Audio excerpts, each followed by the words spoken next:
Hey guys, just wanted to offer you guys another devotional this week as we are navigating this COVID-19 world that we're living in. And today's devotional is kind of based off of some conversations that I've been having with some of you guys, some other friends of mine, some other people in my life, and just seeing that kind of as how the Spirit is working and what He's saying, and I wanted to pass it on to you guys. So I want to read you some verses. This comes from Deuteronomy 6, verse 4 through 9. It says, "Hear, O Israel, the Lord our God, the Lord is one.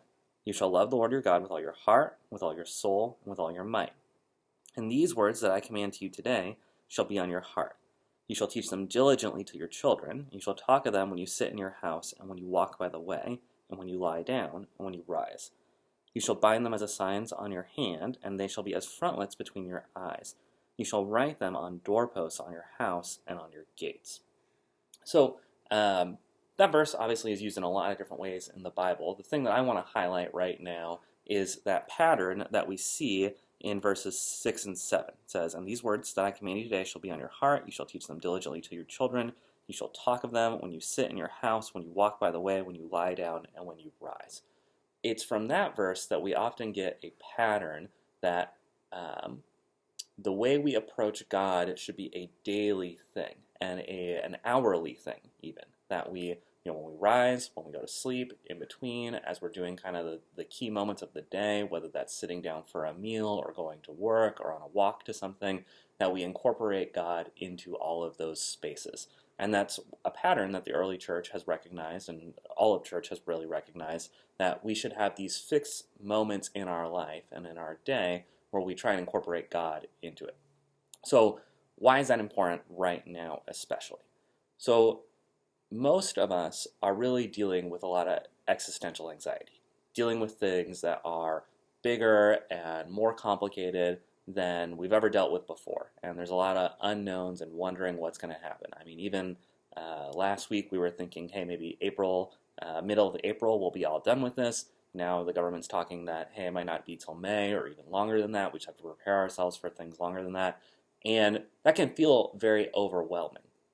And one of the things that we realize in spiritual growth is that if we're on one side of the spectrum about one thing, we need to bring the opposite thing into our life to balance that out. So if we're struggling with an overindulgence, we bring fasting into our life. If we're struggling with community, we bring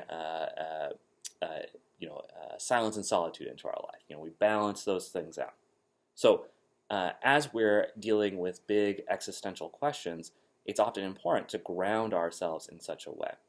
And so one thing that could be helpful for you right now is that rather than trying to worry about the big, complicated questions in life, instead just be asking yourself, okay, what does it look like to be faithful to God today, this morning, this afternoon, on my way to wherever I'm going? Or really, you shouldn't be going anywhere, but if you are going somewhere, how do I be faithful to God this hour? What does it look like to pray to Him here and now? And just be focused on the details right now. And you'll find yourself that as you're focused in on the details and grounded in the details, you will find yourself being able to trust and build a endurance for those bigger questions. And that's just something that can be really important to develop right now, because that's something that carries into spiritual life well beyond there being a crisis. If you can take this time and season that you're in right now, where you are forced to have to focus on God in a lot of different places and spaces, that can pay a lot of dividends later on in your spiritual life. And so I hope that you will make use of the day, morning, as you rise, as you go to sleep, whatever you're doing throughout the day. Find those times that are fixed hours that you can go, okay, God, I want to connect with you now.